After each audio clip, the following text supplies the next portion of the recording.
Halo Halo semuanya. semuanya. Ketemu lagi sama aku Ripka dan Bang Ian serta Sama Blesa. sekarang ada member baru namanya Blesa. Dia nggak mau diceritain, jadi dia ikut di video. Baiklah, jadi aku dan Bang Ian mengucapkan terima kasih banyak buat teman-teman yang udah nonton video aku dan Bang Ian tentang yang judulnya Masih Ada Mujizat. Ya, dan puji Tuhan sekarang Blesa udah lahir bulan September tahun lalu tanggal 12 dan sekarang usianya itu udah mau 5 bulan, bulan depan. Oke, dan kita mau jawab pertanyaan-pertanyaan yang sering banget ditanyain sama teman-teman yang nge-DM aku melalui Instagram. Dan aku mau ucapin terima kasih juga buat teman-teman yang udah nge-DM aku, buat yang udah nonton, yang komentarnya positif-positif sekali. Aku nggak nyangka kalau teman-teman banyak yang doain, banyak yang terinspirasi juga. Ini Blesa yang kelihatan kepalanya aja nggak apa-apa ya guys. Oke, jadi sekarang aku dan Bang Ian mau jawabin pertanyaan-pertanyaan yang sering banget ditanyain melalui DM ke Instagram aku. Jadi yang pertama itu pertanyaannya ada ini, tentang resep jus 3 Diva. Oke, mungkin ini aku yang jawab ya Bang. Boleh? Oke. Yang buat sering. Jadi yang sering ditanya itu adalah tentang resep jus 3 Diva itu, komposisinya apa gitu.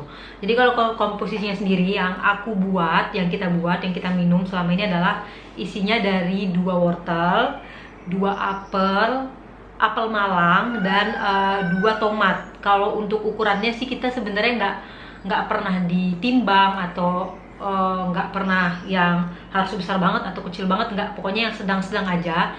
Cuma kalau ukurannya kecil ya kita pakai kurang lebih 3 wortelnya misalnya kayak gitu. Terus sering juga tuh yang nanya mesti pakai apel malang ya gitu. Aku kurang tahu juga apa bisa diganti pakai apel merah yang biasa, tapi selama 2 tahun aku buat itu aku selalu pakai apel hijau atau apel malang gitu ya. Dan yang memang aku juga tahu resep-resepnya itu dari yang dulu aku pernah ceritain dari seorang selebgram, itu artis deh bukan selebgram, itu juga dia pakai apel malang dan bukan pakai apel merah. Jadi kalau ada yang nanya apa mesti pakai apel merah, itu aku kurang tahu apa bisa diganti dengan apel merah atau enggak gitu. Sama kan ada juga apel hijau yang besar itu. Tapi kita nggak pernah coba juga. Oh iya, kita selalu pakai apel yang kecil itu ya? Yang kecil. Itu apel malang? Apel malang. Oh iya, kita selalu pakai apel malang, apel yang kecil-kecil itu. Kalau di sini sih nyarinya lumayan gampang, tapi memang banyak yang DM aku kalau di kota-kota lain itu apel malang yang kecil-kecil itu memang agak susah didapat ya. Oke, terus minumnya kapan gitu. Nah, kebetulan aku dan Bang Ian itu minumnya selalu pas pagi-pagi gitu. Jadi kita keseringannya itu sebelum sarapan, pas perut kosong kita tuh minum jus itu dulu gitu sebelum kita berangkat kerja dulu. Terus kalau ada yang nanya juga minumnya boleh nggak sih siang malam gitu. Sebenarnya sih kita juga kadang-kadang kalau nggak sempat buatnya pagi, kita minumnya tuh sore atau malam. Sebenarnya nggak mesti patokan kapan gitu. Cuma kalau aku dan Bang Ian dulu minumnya setiap pagi sebelum sarapan. Nah, habis itu minumnya berapa kali? Nah, kalau aku dan Bang Ian tuh minumnya cuma 1 kali sehari aja. Jadi resep yang tadi tuh kita isi air tuh kurang lebih sekitar 2,5 gelas, dan dapatnya itu bisa jadi 2 gelas lebih. Biasanya aku 1 gelas dan Bang itu 1 gelas sisanya kayak gitu. Nah, kalau minumnya teman-teman mau lebih dari 1 kali ya juga nggak masalah ya, aku rasa, karena itu kan jus ya dan nggak ada efek apa-apa. Dulu yang si artis yang dulu aku ceritain, aku tahu dari dia jus 3 Diva itu juga aku lihat tuh minumnya 2 kali sehari sih kalau nggak salah. Wortelnya pakai wortel apa itu juga ada yang nanyain. Nah, aku sih wortelnya apa aja yang aku dapet di pasar. Jadi aku kadang pakai wortel yang impor, kadang pakai wortel lokal sini, lokal Bali. Iya, pokoknya wortelnya sih nggak yang aku patokin harus wortel apa gitu. Wortel yang aku dapat aja gitu. Kalau teman-teman mau pakai wortel yang khusus untuk jus juga boleh sih. Terus ada juga nanya harus disaring nggak sih gitu kan, karena beberapa temen bilang tuh kayak sayang banget Kak. Buat kue. Nah kalau aku sih sama Bang Ian memang karena taunya resepnya disaring, jadi memang kita saring dan ampasnya kita buang. Cuma memang pas nyaring itu kita bener-bener biasanya apa ya, diperes sampai sari-sarinya itu udah nggak ada lagi gitu. Jadi memang udah sampai kering gitu sih biasanya gitu ya. Terus ada lagi nanya nih, pakai air matang apa enggak ya? Kita pakai air biasa sih, pakai air Aqua. galon biasa. Mereknya di Oh iya. Mineral. Kita pakai air mineral. Oh ya, minumnya berapa lama? Jadi memang aku udah buat highlight di Instagram aku yang judulnya tentang cerita kehamilan. Cuma memang mungkin nggak lengkap. Jadi kalau untuk teman-teman yang misalnya mau nanya atau mau tahu kayak aku minum tentang resep Jus 3 Diva dan lain sebagainya, kalian bisa cek juga ya di highlight Instagram aku. Nah, untuk minumnya berapa lama? Jadi kita tuh minum dari bulan Mei 2018 atau bulan Juni, aku lupa. Pokoknya sekitar pertengahan 2018 sampai awal tahun 2020. Jadi kurang lebih kita ada minum hampir 2 tahun. By the way, kalian jangan salah fokus sama matanya Blesa ya.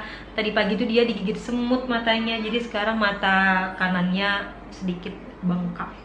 Nih Bang, ada juga nanya nih Bang, ajonya jenis apa katanya gitu.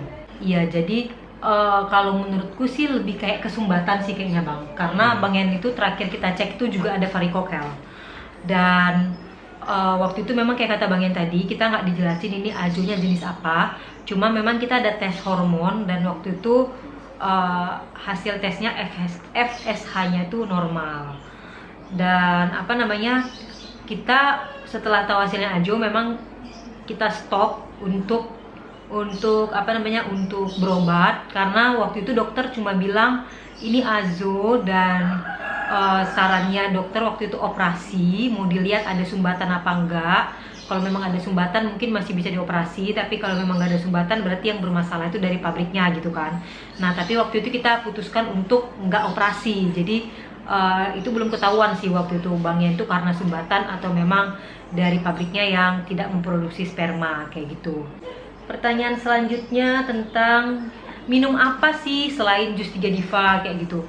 Jadi waktu azo itu Bang Ian nggak ada dikasih obat apa-apa sama dokter. Tapi pas teratozo itu baru yang dikasih obat sama dokter. Dan lagi-lagi tuh aku sebenarnya turut ikut prihatin juga karena banyak banget teman-teman yang nanya obatnya apa. Nah lebih baik teman-teman tuh konsultasiin ke dokter androlog di tempat teman-teman terdekat, karena sejujurnya aku udah pernah bilang juga kalau obatnya kita itu nggak ingat, dan kalaupun ingat itu tuh obatnya resep dokter guys, jadi kita memang nggak bisa kasih tahu gitu ya. Jadi memang harus harus konsul ke dokter masing-masing, ke dokter androlog masing-masing kayak gitu. Nah, oke, ada juga nanya tentang gimana sih dietnya Bang Ian gitu dan kenapa mesti diet. Jadi ya kayak aku udah pernah jelasin juga di video sebelumnya, dulu Bang Ian tuh gemuk banget menurut aku ya, timbangan tuh sampai 85 dan disitulah kita tahu kalau Bang Ian azo. Jadi semenjak itu karena kita kayak aku udah jelasin juga kita nggak ada biaya untuk bayi tabung waktu itu, karena disarankan kan bayi tabung ya, dan nggak ada biaya juga untuk operasi. Jadi aku mikir gini, pokoknya aku mau merubah pikiran aku, kita harus berubah pikiran kita untuk menuju sehat aja dulu gitu. Nah jadi waktu itu Bang Ian diet dan sekarang kita minum Jus 3 Diva. Dietnya Bang Ian gimana? Bang Ian yang bisa menjelaskan, silahkan. Jadi dietnya itu kalau dimulai itu pagi-pagi itu makan buah dulu. Biasanya kalau dikombinasi antara 2 buah, misalnya pisang, buah naga atau mangga, pisang, seperti itu. Dan tapi pisang selalu ada. Pisang selalu ada.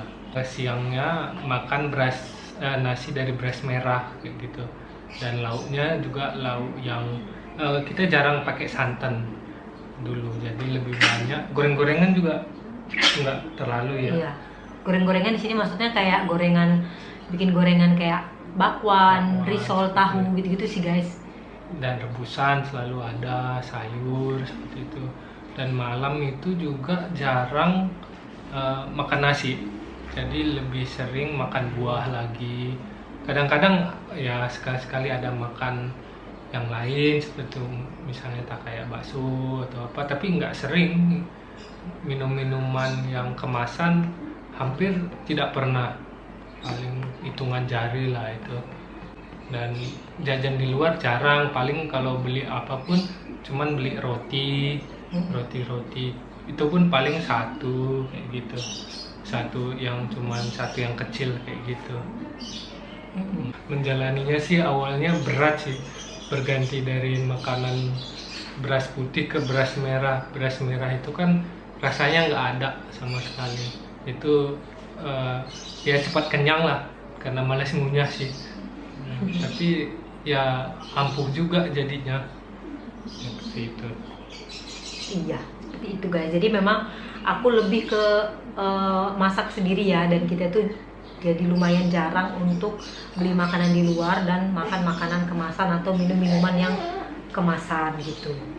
Oke, aku sendiri dulu karena Bang Ian lagi menidurkan Blesa.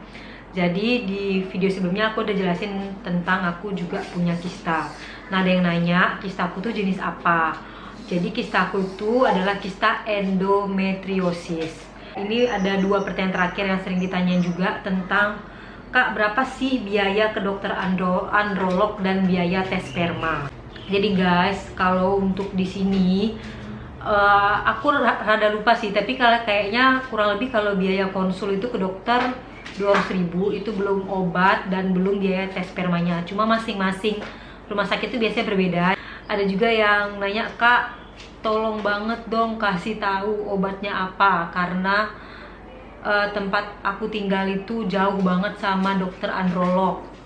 Nggak ada dokter androlog terdekat di tempat aku gitu kan. Teman-teman, jadi aku mau kasih tahu sekali lagi, itu adalah obat resep dokter dan kalian memang harus konsultasi ke dokter androlognya langsung. Dan soal jarak, aku mau berbagi juga kisah kalau aku dan Bang Ian dulu waktu tahu hasil Azo itu tinggal di perkebunan sawit, dan itu kita menuju kota Balikpapan untuk ketemu dokter androlog itu butuh waktu 6 jam dari kebun ke kota. Dan itu medan yang dilalui bukan cuma lewat darat aja, tapi lewat laut juga gitu. Jadi ya memang aku mau kasih tahu kalau ya memang harus ada usaha sih teman-teman, dan kalian harus percaya kalau usaha kalian tuh nggak bakal sia-sia. Kalaupun sekarang belum kelihatan hasilnya, tapi kalian harus tetap semangat kalau suatu hari nanti usaha kalian itu akan berbuah manis kayak gitu.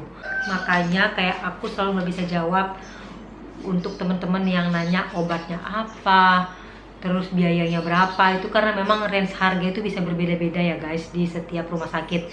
Mungkin saran aku kalau misalnya kalian memang pengen tahu harga sebelum kalian ke dokter, kalian bisa telepon rumah sakit yang kalian tuju dulu untuk mempersiapkan dananya kayak gitu. Pertanyaan terakhir yang sering juga ditanyain, Kak, minta kiat-kiat dan sarannya agar hamil dong. Oke, kalau memang kasusnya kayak yang kalian punya kasus yang kayak kami tuh, dimana mungkin pasangan kalian atau kalian punya masalah tentang sperma, itu memang yang pertama itu harus ditanganin ke rumah sakit dulu ya. Jadi kalian memang harus konsul dengan ahlinya gitu. Terus yang kedua juga, aku tuh paham banget untuk menanti keturunan itu memang rasanya nggak gampang, karena banyak yang dikorbankan. Kita korban perasaan, kita korban tenaga, kita korban juga waktu, materi kayak gitu kan. Jadi memang aku rasanya pengen peluk sih satu-satu yang curhat ke aku kayak gitu, karena memang rasanya kalau perjuangan aku tuh belum ada apa-apanya dibandingin teman-teman yang nonton. Ternyata ada yang udah menanti 10 tahun, ada yang 8 tahun kayak gitu. Pokoknya banyak yang lebih dari aku penantiannya untuk menanti keturunan kayak gitu. Jadi aku bilang gini sih, kita sama-sama belajar untuk menikmati hidup kita kayak gitu, karena berkat yang Tuhan kasih tuh banyak banget buat kita. Aku berharap untuk pasangan yang sedang menanti buah hati tetap bisa bersukacita, tetap bisa semangat juga gitu, walaupun nggak mudah. Dan oh ya, aku mau berbagi juga kalau dulu sebenarnya aku dan Bang Ian udah sempat kepikiran kita mau adopsi guys, sudah mau sempat adopsi anak kayak gitu, karena intinya kita mulai belajar berpikir kita kalau memang kita mempunyai anak, kita bisa sayangin, masih banyak gitu loh anak-anak yang di luar sana yang butuh kasih sayang orang tua. Dan kita udah sempat berpikir gitu, dan kita juga sering banget dulu ke sebuah yayasan namanya Dame Tama Mamaga di sini untuk bermain bersama anak-anak yang tumbuh di yayasan yang memang entah itu dititipkan atau dibuang seperti itu. Jadi kalau memang kalian pengen rasanya tahu gimana bermain bersama anak atau menghilangkan stres pikiran kalian, mungkin salah satunya caranya kalian bisa kunjungin yayasan-yayasan yang memang di situ menampung anak-anak yang tidak mempunyai orang tua gitu ya, maksudnya tidak mempunyai orang tua, yang tidak tinggal bersama orang tuanya. Kamu ada saran? Jadi sarannya sih tetap ini sih, intinya itu kita tetap berserah sih kepada yang di atas kayak gitu.